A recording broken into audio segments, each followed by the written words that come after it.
Bonjour à tous, je voulais simplement faire une petite vidéo qui va me permettre de reprendre un courrier que j'avais déjà envoyé à Françoise Canivet qui est à la commission des requêtes. Donc c'est elle qui est en charge de récupérer les courriers des citoyens ou des députés lorsqu'il s'agit de traduire le président de la République ou un ministre devant la Cour de la République.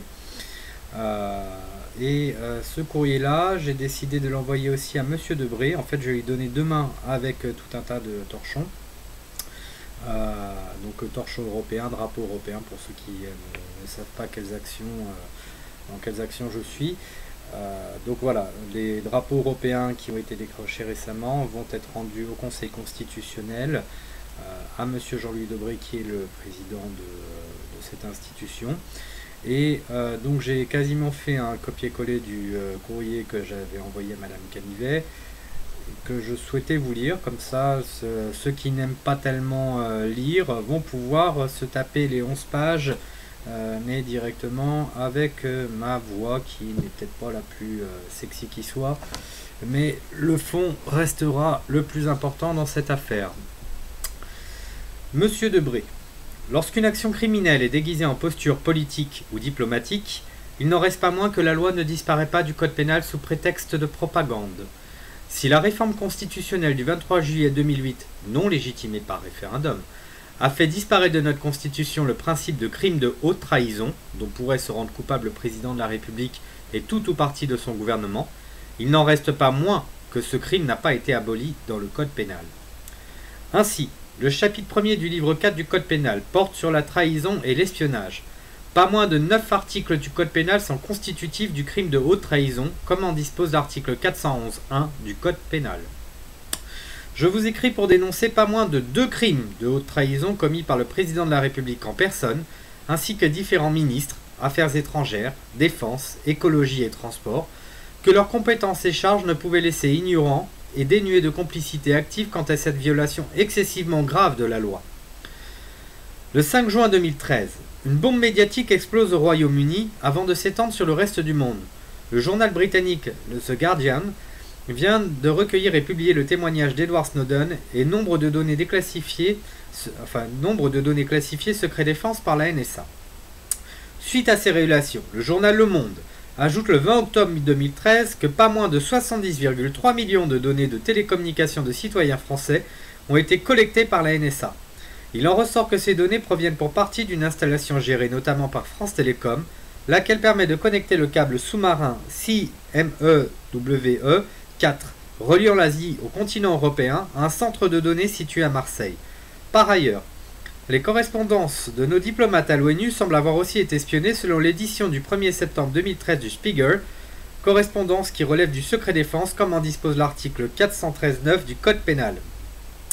À ce stade, je tiens à mentionner que l'article 226.22.1 du Code pénal dispose que le fait, hors des cas prévus par la loi, de procéder ou de faire procéder à un transfert de données à caractère personnel faisant l'objet ou destiné à faire l'objet d'un traitement vers un État n'appartenant pas à la communauté européenne, en violation des mesures prises par la Commission des communautés européennes ou par la Commission nationale de l'informatique et des libertés mentionnées par l'article 70 de la loi numéro 78-17 du 6 janvier 1978 précitée, est puni de 5 ans d'emprisonnement et de 300 000 € d'amende. Si je mentionne cet article de loi, c'est parce que le journal Le Monde daté du 29 novembre 2013 révèle que la Direction générale des services extérieurs et la NSA ont noué une collaboration fructueuse qui va aller crescendo jusqu'à la fin 2011, début 2012, moment où l'on change d'échelle. De simples échanges d'informations, on passe à un protocole d'interception massive de données numériques transitant par la France.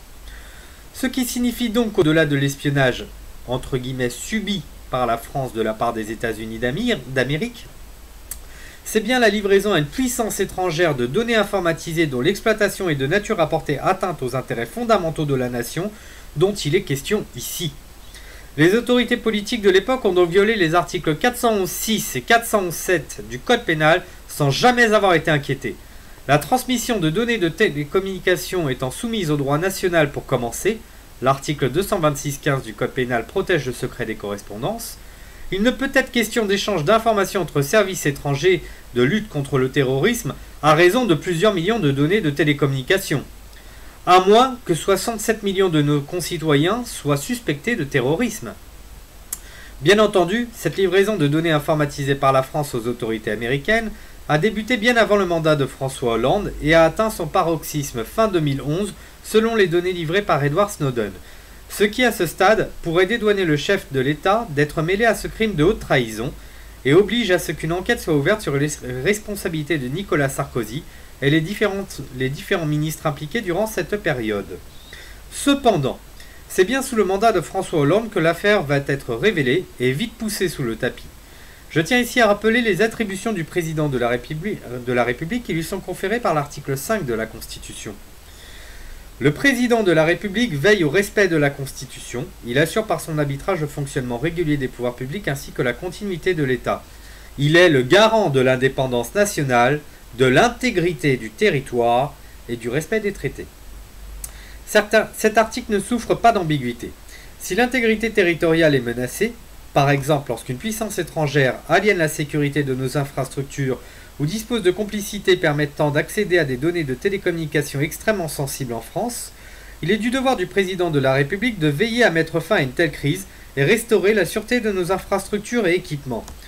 Ce sont cependant les articles L 1111-1 et L 1111-2 du Code de la Défense qui précise le mieux ce qui relève de la défense de notre intégrité territoriale par le chef de l'État. Article 1111-1 du Code de la Défense. La stratégie de sécurité nationale a pour objet d'identifier l'ensemble des menaces et des risques susceptibles d'affecter la vie de la nation, notamment en ce qui concerne la protection de la population, l'intégrité du territoire et la permanence des institutions de la République, et de déterminer les réponses que les pouvoirs publics doivent y apporter. L'ensemble des politiques publiques concourt à la sécurité nationale. La politique de défense a pour objet d'assurer l'intégrité du territoire et la protection de la population contre les agressions armées. Elle contribue à la lutte contre les autres menaces susceptibles de mettre en cause la sécurité nationale. Elle pourvoit au respect des alliances, des traités et des accords internationaux et participe dans le cadre des traités européens en vigueur à la politique européenne de sécurité et de défense commune. L'article L 1111-2 du Code de la Défense dispose quant à lui que le pouvoir exécutif, dans l'exercice de ses attributions constitutionnelles, prend les mesures nécessaires pour atteindre les objectifs définis par le précédent article. En cas de menace, ces mesures peuvent être soit la mobilisation générale, soit la mise en garde définie à l'article L 2141-1, soit des dispositions particulières prévues à l'alinéa suivant. En cas de menace portant notamment sur une partie du territoire, sur un secteur de la vie nationale ou sur une fraction de la population, des décrets pris en Conseil des ministres peuvent ouvrir au gouvernement toute ou partie des droits définis à l'article L 2143-3. L'article L 2141-1 du Code de la Défense mentionné dans le second alinéa évoque très clairement la nécessité de diminuer la vulnérabilité des équipements principaux. Je vais donc ici postuler comment le président de la République aurait dû agir en ce sens au moment où l'affaire éclatait, même si je conviens que ce genre de décision a des implications profondément politiques. Autre manière de me référer au second alinéa de l'article L 1111-1 du Code de la Défense qui dispose que l'ensemble des politiques publiques concourent à la sécurité nationale. Le premier devoir du président de la République aurait dû être de veiller à ce que nos services de renseignement disposent du maximum d'informations sur les vulnérabilités existantes de nos infrastructures et équipements, lesquels ont permis que des millions de données soient interceptées par une puissance étrangère. Pour cela, le président de la République aurait pu légitimement invoquer l'article 4 de la Constitution de 1946, faisant partie de notre bloc de constitutionnalité, et accorder l'asile politique à Edward Snowden, ce qui aurait donc permis à nos services de contre-espionnage de pouvoir jouir de toutes les données collectées par le jeune lanceur d'alerte américain et circonscrire les vulnérabilités de nos infrastructures quant à la protection de nos données. En second lieu, le président de la République aurait dû considérer que l'acte d'espionnage peut être considéré comme un acte militaire extrêmement malveillant s'agissant de nos intérêts fondamentaux et acter que les États-Unis d'Amérique, loin d'être une puissance alliée, se révèle être une puissance hostile à la souveraineté du peuple français et à l'intégrité de notre territoire. De fait, il aurait été tout à fait légitime et salutaire pour la France que le président de la République fasse saisine de l'article 13 du traité sur l'Atlantique Nord afin de nous sortir unilatéralement d'une alliance militaire avec une puissance étrangère manifestement hostile. Nous y maintenir revient en soi à trahir le peuple français et restaurer un régime de collaboration. Seule la puissance étrangère et le contexte historique changent, pas la nature du crime de haute trahison. Enfin, les négociations portant sur le projet de traité de libre-échange TAFTA avec les États-Unis auraient dû être purement et simplement arrêtées.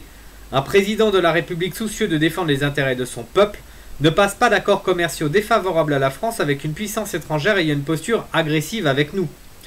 Si par faiblesse, le président de la République n'avait pas souhaité subir le feu des critiques de nos partenaires, entre guillemets, européens, ou les députés les plus atlantistes du Parlement, c'est-à-dire à peu près tous, rien ne lui empêchait d'organiser un référendum pour que le peuple souverain puisse se prononcer sur ces questions éminemment liées à nos intérêts fondamentaux. Mais absolument rien de tout cela n'a été fait, à part quelques rodomontades dans les médias pour donner le change. Le gouvernement n'a pris aucune mesure coercitive ou de protection. Nous sommes aujourd'hui toujours dans l'OTAN. La France continue de laisser la Commission européenne négocier le traité transatlantique de libre-échange. Et Edward Snowden n'a jamais été entendu par nos services de contre-espionnage du fait qu'il ne bénéficie pas de l'asile politique. Postulons à ce stade qu'il s'agit d'un simple manquement à ses devoirs, ce qui en soi est suffisamment grave pour que la Haute Cour se réunisse et statue sur la destitution du président de la République comme l'article 68 de la Constitution en dispose.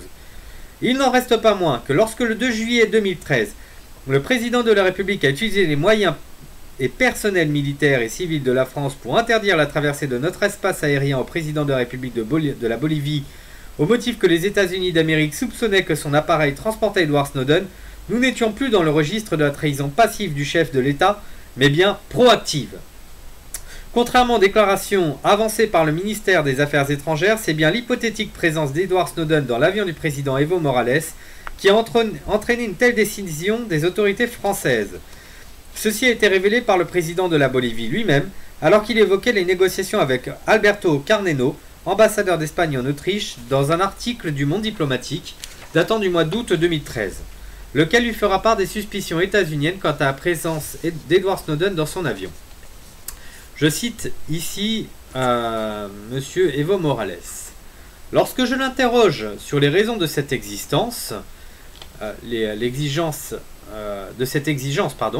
l'exigence étant la fouille de l'avion présidentiel d'Evo Morales, M. Carnero évoque le nom de M. Edward Snowden, cet employé d'une société américaine auprès de laquelle Washington sous-traite certaines de ses activités d'espionnage. J'ai répondu que je ne le connaissais qu'à travers la lecture de la presse. J'ai également rappelé aux diplomates espagnols que mon pays respectait les conventions internationales. En aucun cas, je n'ai cherché à extrader qui que ce soit vers la Bolivie. Si à la rigueur, la France, et non pas ses autorités politiques, avait de bonnes raisons de contribuer ainsi activement à la capture d'Edward Snowden, nous pourrions passer outre cette grave forfaiture diplomatique sans compter la violation du droit international et des autorisations de survol permettant à cette ambassade volante de poursuivre son chemin. Mais il s'avère que des millions de communications téléphoniques et diplomatiques de la France ont été captées par une puissance étrangère manifestement hostile. De fait, il revenait au président de la République de remettre à leur place les autorités américaines, leur rappeler la souveraineté de la France sur son espace aérien et laisser l'avion du président de la Bolivie, pays qui pour sa part ne nous espionne pas, survoler notre territoire. Le fait d'avoir mis ainsi les équipements et personnels de la France au profit des États-Unis d'Amérique pour faciliter la capture d'une personne à qui nous aurions logiquement dû accorder l'asile politique, constitue un crime de haute trahison tel que prévu par les articles 411.3 et 411.5 du Code pénal. Le ministre des Affaires étrangères a menti dans son communiqué datant du 3 juillet 2013 en évoquant, je cite, « les regrets de la France suite aux contretemps occasionnés pour le président Morales par les retards dans la confirmation de l'autorisation du survol du territoire par l'avion du président. » En effet, le site internet Le Grand Soir révèle pour sa part que la Bolivie a demandé et obtenu l'autorisation de traverser l'espace aérien dès le 27 juin 2013, c'est-à-dire 6 jours avant l'incident. La France savait ainsi depuis plus d'une semaine que l'avion présidentiel bolivien traverserait le territoire national. Ce n'est donc pas un contretemps lié à des retards dans la confirmation de l'autorisation de survol de notre territoire, mais bien une décision du président de la République et son ministre des Affaires étrangères d'interdire le survol de l'avion d'Evo Morales de notre territoire. Lorsque nos autorités mentent au peuple français par leurs canaux officiels, il n'est pas admissible de leur faire confiance sur la légitimité de leurs actions. Cette seule affaire devrait logiquement se suffire à elle-même pour que la haute cour se réunisse, sans même que les citoyens particulièrement choqués d'une telle trahison saisissent leurs députés pour qu'elle agisse. Le président de la République n'a pas pu prendre la décision d'interdire le survol d'un avion présidentiel d'un État ami sans que l'entité la plus volontariste à exfiltrer Edward Snowden n'ait pu influencer sur cette décision. En clair, ce n'est pas un appel téléphonique d'une autorité militaire ou administrative française, ni celui de la chancelière allemande ou le Premier ministre japonais qui a déclenché la volonté subite de François Hollande d'interdire le survol de son territoire de cet avion. Cela ne peut être lié qu'à un appel téléphonique américain. Ce qui signifie que François Hollande a déclenché une très grave crise diplomatique et servi expressément les intérêts d'une puissance étrangère, espionnant sans vergogne le peuple français au mépris le plus élémentaire des devoirs qui incombent à sa fonction. Le second crime de haute trahison de François Hollande maintenant. Là où l'intelligence du politique du président de la République aurait dû être de savourer cette impunité et éviter de répercuter de telles erreurs, François Hollande a renouvelé son crime de haute trahison récemment avec le refus de livraison des navires Mistral à la Russie. Remettons-nous d'abord dans le contexte historique unissant le peuple russe au peuple français, car cela est important à l'ère de la propagande de guerre contre la Russie. Lorsque les révolutionnaires russes sont parvenus à faire chanceler le régime du tsar en 1905, civils et militaires chantaient alors la Marseillaise dans les rues de Saint-Pétersbourg. Je ne crois pas avoir lu ou entendu où que ce soit que des civils ou militaires américains aient un jour chanté la Marseillaise dans leur pays. Quoi qu'il en soit, nous noterons que l'amitié entre les peuples russes et français est ancienne et intense. La Russie, par 2 fois durant le dernier siècle, sera aussi notre allié militaire et versera son sang pour mettre fin à la Première Guerre et la Seconde Guerre mondiale. En 1950, lorsqu'on demandait aux Français quelle nation avait le plus contribué à la fin de la Seconde Guerre mondiale, l'écrasante majorité d'entre eux désignait la Russie. Et comment leur donner tort quand on établit le sinistre décompte des morts de chaque nation durant ce conflit, et que l'on sait que ce sont bien les Russes qui ont atteint Berlin les premiers et permis la capitulation immédiate des autorités militaires allemandes après le suicide de Hitler dans son bunker. La Russie, que ce soit par son respect du droit international, notre histoire partagée ou sa proximité géographique, est donc bien un partenaire militaire et commercial autrement plus sérieux et légitime que les États-Unis d'Amérique. Si jamais elles devaient nous espionner, les autorités russes sont assez intelligentes pour ne pas perdre la loyauté de leurs agents, contrairement aux autorités américaines. La Russie a aussi accordé l'asile politique à Edward Snowden, contrairement à toutes les pseudo-démocraties occidentales, et les observateurs attentifs de la géopolitique constatent que les médias russes sont nettement plus libres et rigoureux dans les informations données que leurs homologues en France sur les problèmes internationaux. Enfin, ajoutons que si la Russie use volontiers de son armée lorsque sur son territoire ou à ses frontières des périls menacent les intérêts fondamentaux de la nation russe, personne ne peut rendre responsable la Russie de la déstabilisation récente de l'Afghanistan, de l'Irak, de la Libye ou la Syrie. Il en va de même pour l'Ukraine, dont le pays a été déstabilisé par les États-Unis d'Amérique, à l'aide de ses vassaux des pays baltes en particulier. Mais c'est l'interception d'une communication téléphonique entre Victoria Nuland, sous-secrétaire d'État américaine pour l'Europe et l'Eurasie, et l'ambassadeur américain en Ukraine, Geoffrey Piat, qui achève d'orienter les responsabilités réelles quant à la guerre civile ukrainienne actuelle. Je retranscris ici l'enregistrement de la conversation téléphonique, du moins les aspects importants de celle-ci pour justifier le complot existant. Cette retranscription en français a été assurée par le site lescris.fr que je vous conseille vivement de suivre. Ici, c'est Victoria Nuland qui va donc engager la conversation. Que pensez-vous? Geoffrey Piat répond. Je pense que nous jouons la pièce Klitschko. C'est un ex-boxeur et leader des émeutiers de la place Maïdan. Klitschko est évidemment l'électron le plus compliqué ici, en particulier le fait qu'on l'ait annoncé comme vice-premier ministre. Vous avez vu mes notes sur la difficulté du mariage en ce moment, nous essayons d'obtenir une lecture très rapide pour savoir s'il fait partie de l'équipe. Mais je pense que votre raisonnement à son sujet que vous aurez besoin de lui dire, je pense que c'est le prochain coup de téléphone que vous souhaitez organiser, est exactement celui que vous avez fait à Yats, c'est le surnom de Yatsenyuk, oui, actuel Premier ministre ukrainien. Je suis heureux que vous l'ayez mis sur la sellette, il s'inscrit dans ce scénario. Si ces premières phrases n'induisent pas qu'il y a un complot, très clairement, que les États-Unis sont en train de comploter et d'installer les agents d'influence qu'ils souhaitent au gouvernement ukrainien, ne sais pas ce que c'est, mais on va continuer, vous allez le sentir, ce qui relève d'un complot. Il n'y a pas d'autre mot. Victoria Nuland répond donc. Bon, je ne pense pas que Klitschko devrait être dans le gouvernement. Je ne pense pas qu'il soit nécessaire, je ne pense pas que ce soit une bonne idée. En gros, elle décide de qui peut être et qui ne peut pas être. Geoffrey Piat répond. Oui, je veux dire, je suppose, pour ce qui est de sa non-participation au gouvernement, je serais d'avis de le laisser en dehors pour qu'il se consacre à ses obligations politiques. Je ne fais que réfléchir pour trier les options pour avancer. Nous voulons garder ensemble les démocrates modérés. Le problème sera avec Tiani Bok, c'est le leader de Svoboda, l'extrême droite ukrainienne, et ses gars. Vous savez, je suis sûr que cela fait partie du calcul de Yanukovych, président ukrainien aujourd'hui déchu. Victoria Nuland répond à nouveau. Je pense à Yats. Yats, c'est le gars. Il a de l'expérience économique et de l'expérience de gouverner. C'est le gars. Vous savez, ce qu'il a besoin, c'est que Klitschko et Tiani Bok restent à l'extérieur. Nous aurons besoin de leur parler 4 fois par semaine. Vous savez, je pense juste que si Klitschko entre, il va devoir travailler à ce niveau avec Yatsenyuk. C'est juste ça que ça ne va pas marcher. Geoffrey répond. Ouais, je pense que c'est vrai. Ok, bon, souhaitez-vous que nous organisions un appel avec lui comme prochaine étape? On parle d'étape, on parle d'installer des gens là. Victoria Nuland, ma conception de l'appel dont vous parlez, c'est que les 3 grands participent à leur propre réunion et que Yats leur propose dans ce contexte. Vous le savez, une conversation 3+1 ou 3+2 si vous participez, c'est ainsi que vous le comprenez. Geoffrey.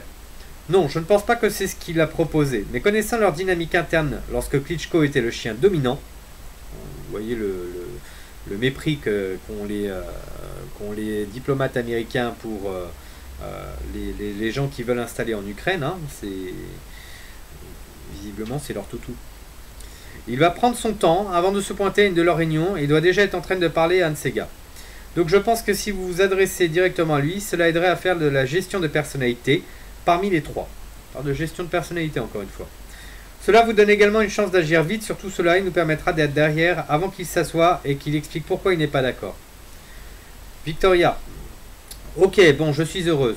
Pourquoi ne le contacteriez-vous pas pour voir s'il peut parler avant ou après? Geoffrey. Ok, je vais le faire. Merci. Victoria. Je me souviens pas si je vous ai dit ou si je n'en ai parlé qu'à Washington quand j'ai parlé à Jeff Feltman, sous-secrétaire des Nations Unies pour les affaires politiques. Ce matin, il avait un nouveau nom pour le type de l'ONU. Robert Serry. C'est un envoyé de l'ONU en Crimée. Je vous ai écrit à ce sujet ce matin. Geoffrey. Oui, j'ai vu cela. Victoria. Ok, il a obtenu aujourd'hui à la fois de Serry et de Ban Ki-moon que Serry vienne lundi ou mardi. Ce serait formidable, je pense. Ça aiderait à souder ce projet et d'avoir l'aide de l'ONU pour le souder. Et vous savez quoi? De baiser l'Union Européenne. C'est le fameux fuck the EU. Geoffrey. Non, exactement. Non. Je pense que nous devons faire quelque chose pour le faire coller à nous. Parce que vous pouvez être sûr que s'il commence à prendre de l'altitude, les Russes vont travailler dans les coulisses pour essayer de torpiller. Encore une fois, le fait que c'est sur la place publique en ce moment, dans ma tête, je suis encore essayé de comprendre pourquoi Yanukovych, on n'a pas compris la fin de la transcription. En attendant, il y a actuellement une réunion d'un courant du Parti des régions et je suis sûr qu'il y a un débat très animé dans ce groupe à ce sujet. Mais de toute façon, nous pourrions faire tomber la crêpe du bon côté si nous agissons rapidement. Alors laissez-moi travailler sur Klitschko et si vous pouvez juste conserver quelque chose, je pense que nous devrions juste chercher à trouver quelqu'un avec une personnalité internationale pour accoucher de notre projet. L'autre question concerne Yanukovych, mais nous en reparlerons demain. Nous verrons comment les choses commenceront à se mettre en place. Victoria. Donc sur ce point, Jeff, quand j'ai écrit la note, Sullivan, conseiller à la sécurité nationale du vice-président américain, m'a répondu d'une manière très formelle en disant que j'avais besoin de Biden, c'est le vice-président des États-Unis, et j'ai dit probablement demain pour les bravos et pour réussir à faire coller les détails. Donc Biden est prêt. Geoffrey, ok, très bien, merci. Donc là, vous venez d'entendre la retranscription qui, c'est pas très facile à lire parce que c'est une retranscription avec des morceaux de phrases coupés. Mais l'on voit bien que les États-Unis ont très clairement poussé leurs agents d'influence en Ukraine vers le pouvoir. Et l'on sait par d'autres sources qu'ils sont tout aussi responsables de ce qui s'est passé sur la place Euromaidan. Ce serait long d'en expliquer les raisons, les sources, etc. C'est pas l'objet de cette vidéo. De toute façon, la personne qui va recevoir ce courrier n'est pas dupe. Les gens qui sont dans les hautes sphères politiques savent pertinemment que la réalité n'a strictement rien à voir avec ce que les médias nous racontent. Donc à ce stade de la jeunesse de la guerre civile ukrainienne, il est à noter en premier lieu que la Russie n'est en rien responsable du drame qui se joue sur place. Le président Viktor Yanukovych avait d'ailleurs signé un accord avec les chefs de file de son opposition le 21 février 2014, portant notamment sur des élections présidentielles anticipées, alors qu'il ne lui restait plus qu'une année de mandat à honorer. De son côté, la Russie ne cessait de proposer aux différents partis, position qu'elle tient toujours, de réformer la constitution ukrainienne pour faire de ce pays une fédération, afin que les oppositions culturelles, linguistiques et économiques entre la partie balte, à l'ouest du pays, et slave, à l'est du pays, puissent trouver des institutions plus propres à des compromis possibles dans la gestion du pays. Mais la situation va s'enliser et s'aggraver comme nous le savons aujourd'hui. Il sera reproché à la Russie d'avoir facilité en Crimée l'organisation d'un référendum d'autodétermination permettant aux habitants de la Crimée de rejoindre la Fédération russe. Au vu du fait que Sébastopol est le seul port en eau chaude de la Russie, que la péninsule a été cédée par l'URSS à l'Ukraine en 1954 alors qu'elle était sous giron russe depuis le XVIIIe siècle, et que le référendum reste la voie la plus légitime en droit pour qu'un peuple puisse disposer de son autodétermination conformément à l'article 1 du pacte international relatif aux droits civils et politiques de l'ONU, les récriminations contre la Russie peuvent paraître plus qu'exagérées, voire bellicistes, si l'on compare le précédent imposé par l'OTAN, s'agissant de la dislocation de la Yougoslavie avec notamment l'indépendance du Kosovo, ne faisant suite à aucun référendum. C'est les pays membres de l'OTAN qui ont décidé que le Kosovo serait indépendant. Cette mise en abîme semble en effet nécessaire pour clarifier la nature des sanctions à l'encontre de la Russie, sachant qu'il conviendrait pour le chef des armées, François Hollande, de balayer devant sa porte avant de porter des accusations gravissimes sur la politique étrangère d'un État. Or, malgré le fait que la Russie n'occupe en rien militairement l'Ukraine, l'Union européenne et la France, par voie de conséquence, appliquent des sanctions économiques à l'égard de la Russie dès que les États-Unis d'Amérique aboient. Les responsables militaires russes, mais aussi de l'OTAN, ont concédé à de nombreuses reprises que si l'armée russe devait réellement intervenir en Ukraine, il ne lui faudrait que 48 heures pour prendre Kiev. Comment peut-on accepter dès lors que des sanctions économiques contre une puissance amie de longue date, lesquelles nuisent en outre d'acteurs économiques français exportant des biens et services en Russie, cela à partir d'un phénomène de propagande plus que d'une réalité militaire objective. C'est donc à partir de ce premier constat sur l'attitude diplomatique française à l'égard de la Russie que nous en arrivons à l'affaire des navires Mistral.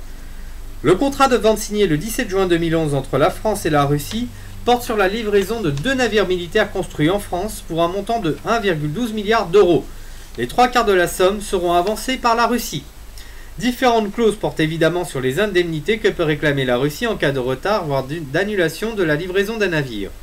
Ainsi, le journal Le Parisien, daté du 26 novembre 2014, chiffre les pénalités comme suit. Outre le montant total du contrat, 1,2 milliard d'euros pour les 2 navires, les diplomates estiment que la partie russe pourrait réclamer environ 800 millions d'euros de pénalités pour chaque navire, soit près de 3 milliards d'euros au total. De son côté, le Kremlin évoque le chiffre colossal de 10 milliards d'euros. À cela s'ajoutent les frais de gardiennage et de maintenance, s'élevant à 5 millions d'euros par mois selon l'article daté du 12 février 2015 du site l'opinion.fr. Et évidemment, l'ensemble de ces pénalités est supporté par les impôts du peuple français. Sans même évoquer les 1000 emplois du chantier STX en jeu, les emplois indirects mis en danger et la crédibilité de la France quant à sa capacité à honorer ses contrats commerciaux en matière de matériel militaire. Enfin, le 15 mai 2015, nous apprenions sur le site de la station de Radio Europe 1 que François Hollande et les ministres concernés par ce dossier seraient en train d'annuler purement et simplement la vente de ces 2 navires. Cette attitude diplomatique n'en est pas une. Ceci correspond à un crime d'intelligence avec une puissance étrangère que l'article 411.5 du Code pénal qualifie de la façon suivante. Le fait d'entretenir des intelligences avec une puissance étrangère, avec une entreprise ou une organisation étrangère ou sous contrôle étranger ou avec leurs agents, lorsqu'il est de nature à porter atteinte aux intérêts fondamentaux de la nation, est puni de 10 ans d'emprisonnement et de 1 million d'euros d'amende. et l'infraction formelle est précisée de la manière suivante dans le Code pénal. Le crime prévu par l'article 411.5 du Code pénal est constitué lorsque sont établies des intelligences avec des agents d'une puissance étrangère de nature, indépendamment de tout résultat positif, à nuire à la situation militaire ou diplomatique de la France ou à ses intérêts économiques essentiels. En effet, le 5 juin, à l'issue du sommet du G7, le président des États-Unis d'Amérique exprime que son souhait que la France suspende la livraison des navires Mistral à la Russie, comme l'indique l'article du Monde publié le 6 juin 2014. Ces récriminations américaines sur nos propres contrats commerciaux avec la Russie n'étaient pas nouvelles, comme l'indique l'article. Barack Obama va jusqu'à parler de coopération plus générale avec la France sur les sanctions envers la Russie. Du point de vue du simple citoyen français un tant soit peu éduqué, il conviendrait plutôt de parler de collaboration avec l'ennemi. Rappelons à ce stade qui espionne la France pour justifier le terme d'ennemi. La France est un État souverain si l'on se réfère à l'article 3 de la Constitution. Aucune section du peuple ni aucun individu ne peut s'attribuer l'exercice de cette souveraineté. Cela vaut autant pour M.